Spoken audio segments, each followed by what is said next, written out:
What's up and welcome to Ground Reality. I'm Rohan Manglani. With me is Karan Singh. We are talking about Chelsea versus Manchester United. Karan, so good to have you. Firstly, Good to be here, man. Finally, it's happening. I'm on ground reality and I'm excited. yeah, and all our WhatsApp conversations finally we can have in front of the camera. Yeah, I mean, I don't know if we'll have time to cover all the WhatsApp conversations here, but we'll try. Well, fair enough. Okay, Karan, let's get right into it. Yeah. Simple question: on Sunday, can Chelsea beat United?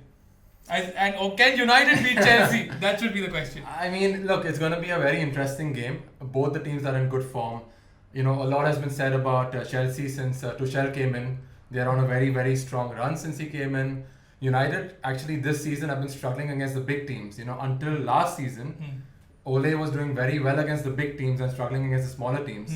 This year, our record against the so-called, Big Six is not very good. So I think it's going to be a very interesting tactical battle. Chelsea, for all that has been said about the run, they've only faced two big clubs, right? They've played Spurs and the recent Champions League game against Simeone's team Atletico. Both very defensive teams who gave them all the possession, gave them the ball. So it was a very different tactical battle over there. And from what I've seen of Tuchel, which is not much admittedly, but he plays a very patient, probing game. So it's going to be an interesting battle because is Ole going to take the game to him? Is Ole going to play on the counter, which is something that United are obviously very good at? And they've done that more frequently this season than any other. They have done that because they have bags of pace up front to attack with. They have Rashford, who's in great form. They have Martial, who's in not very good form, unfortunately. Also, Chelsea's team selections will be interesting because he's been playing Alonso at left back. If he does that, I really feel that Ole should play Rashford on that side because for me right now he's our best informed player. So you would play even more than Rashford Bruno. down the right, basically. I would play him down the right and target Alonso That's and, actually a and good his thought. and his lack Yeah. of pace. Because they will play with three centre backs, and so attacking through the wings is going to be key, I think, for United. Obviously, the Bruno factor is always there. Dude, that guy is insane. I mean, he's just scoring goals for fun, giving assists for Yeah. fun. I mean, what a player. I think I was just having this conversation the other day with Yeah. somebody and he said, best January signing ever. Ever, for sure. Yeah. But the thing about him is that he's effective even when he's not playing well. Like he got one assist and one goal in the last game, and he was very, very poor. Whereas someone like a Rashford needs to be on top of his game to deliver that kind of a performance. So I don't know how he does it, but he just keeps racking up the goals and the assists, Bruno. And obviously that's what counts at the end of the day. That's 100% true. Okay, let's just talk about Chelsea for a minute. Now, obviously, they've had 4 or 5, easy fixtures since Tuchel came in. Recently, they beat Atletico Madrid in the Champions League. Yeah. They've gotten Rudiger, like you said, that some of the players who were not under favor under Lampard have now again come come back. under favor. Yeah. Alonso's playing, Rudiger's playing. Yeah. Hudson Odoi has been playing. He subbed him off. He looked like he was very upset with his attitude and stuff like that. Yeah. But Chelsea is, although I kind of agree with you at this point of time that I would also probably go in, saying that Manchester United, ought to get a result because Yeah.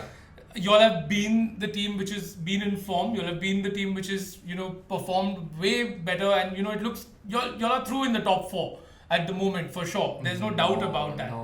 I think that the top 4 is done. You can't say that. It's gonna be a tight battle. That's the thing about England.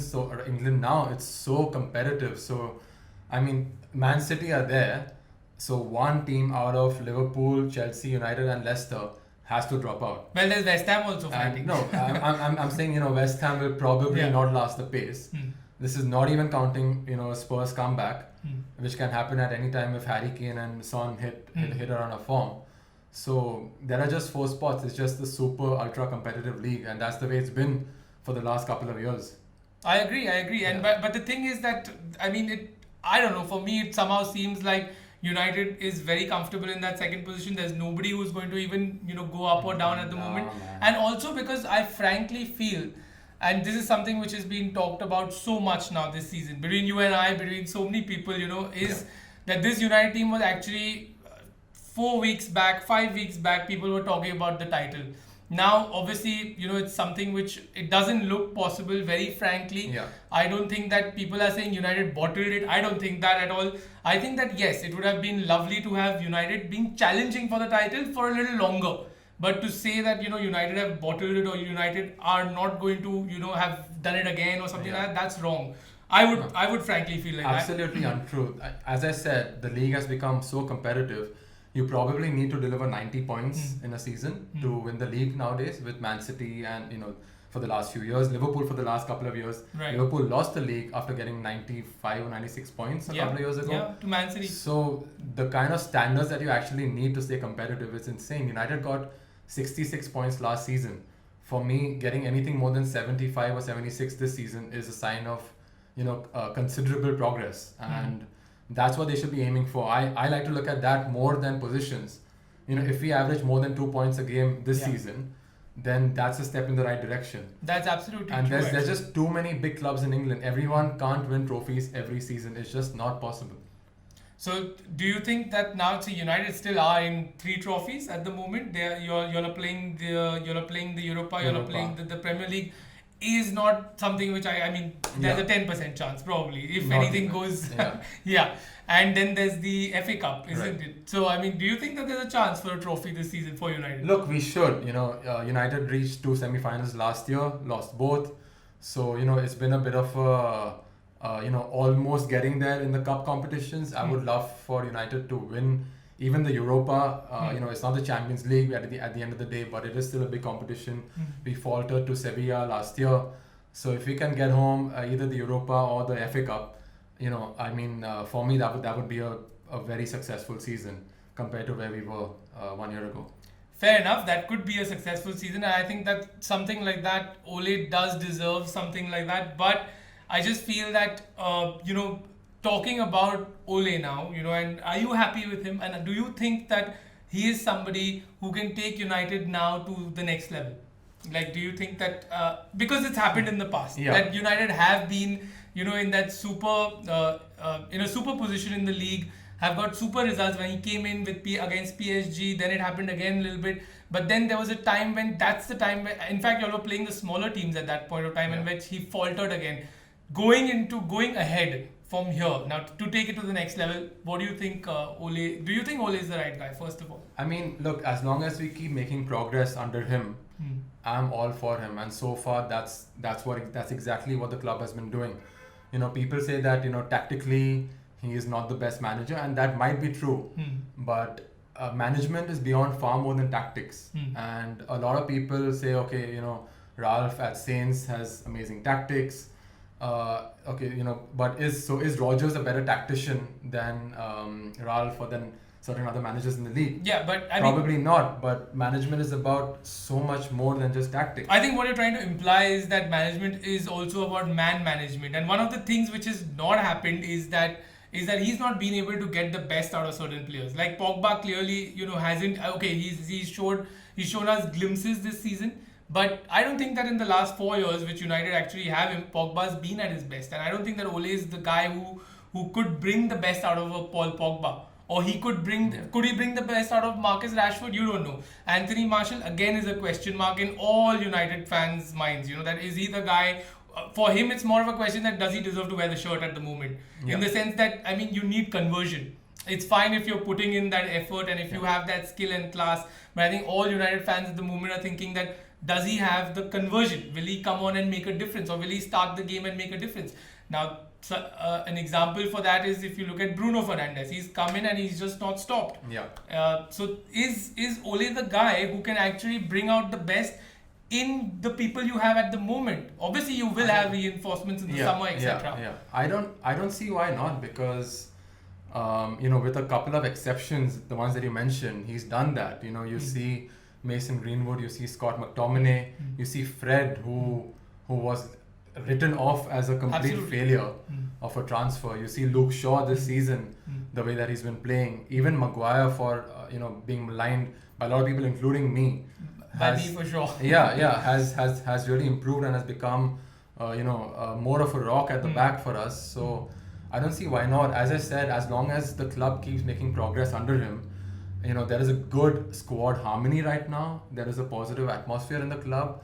All of these things are also important. You could have the best tactician in the world, but if your players are not pulling in the same direction, it's not going to help.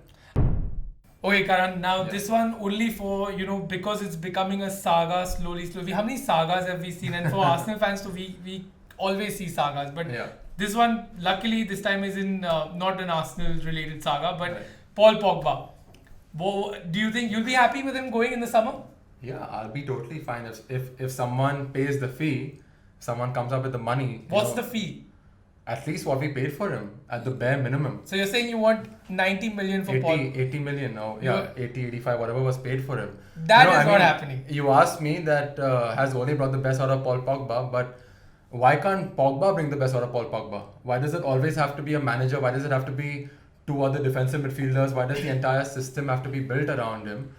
And when has he ever had an entire consistent season, right? Like even if you talk about Juventus, then Pirlo was the register in that team, the pivot. Yeah. It was not Pogba. Yes, he had a good World Cup. Yes, he's had a good few months when Ole first took over. Yes, he even had a few good games recently. But when has he delivered a season like Bruno? When has he shown that kind of hunger on his own accord to go and grab the game by the scruff of the neck like Roy Keane used to? And what is he lacking? He's got the physical attributes that anyone would want, the technique. He's good with both feet. So, I mean, my only conclusion after all these years is that, just like Martial, perhaps, that he does not have that hunger and that desire that we've seen from the likes of Steven Gerrard, Roy Keane over the years, to actually, and Bruno has right now, to actually be the talisman of a team. That's my reading. But I think that for the right club, he could still make sense because end of the day, he is one of the biggest brands in football. And that still matters, He's in the top 5 on Instagram. You might laugh it off, but he's a huge brand and he still has the ability to take a team to the next level off the field as much as on the field. So if someone comes up with the money, then why not? So fair enough. Firstly, I think that you're right when you say that you're okay with him going with the same money. Will you get the same money for him? I don't think so. I genuinely don't think you'll get the same money. But I also know that the general consensus, like you said, is that it's okay if he goes. It doesn't matter. Yeah. But then you made a point saying that he's supposed to take a team to the next level. But that's why he was brought to Manchester United in the first place. And if a player like Paul Pogba, who actually is probably the top 10 midfielders probably in the world at the moment or in the last 2-3 years. Right. If that sort of a player can't do it, then you can't technically blame the club or the manager because he's played under 3 different managers at United or 2 different managers at United. And you can't blame the club. But you have to then look at the player and say that it's just not happening for him or it's just not happening with him at the club. So I think that, like I said, the general consensus is that United fans are okay with Paul Pogba going. 100%. And Bruno did it. Bruno has done it and has done it from day one. Correct. So, I mean, what attributes does he have that Pogba does not have in his game, technically or physically? I don't see anything. So, if Pogba has not done it in England, I think he only has himself to blame at the end of the day. Fair enough. All right, just a little bit on the chat which is happening on many other chats, but there's a talk going on of Dean Henderson or DDG being sold in order to get some other big player, maybe Sancho, maybe somebody else, maybe Haaland. You never know, but I mean, why don't clubs keep 2 amazing keepers? I also annoyed when Martinez was sold. I think that Martinez is actually been the keeper of the season at the moment. And he delivered quite a performance against Arsenal recently, didn't he? But thank you. But I mean, again, like most United fans, I'd be totally okay with De Gea going.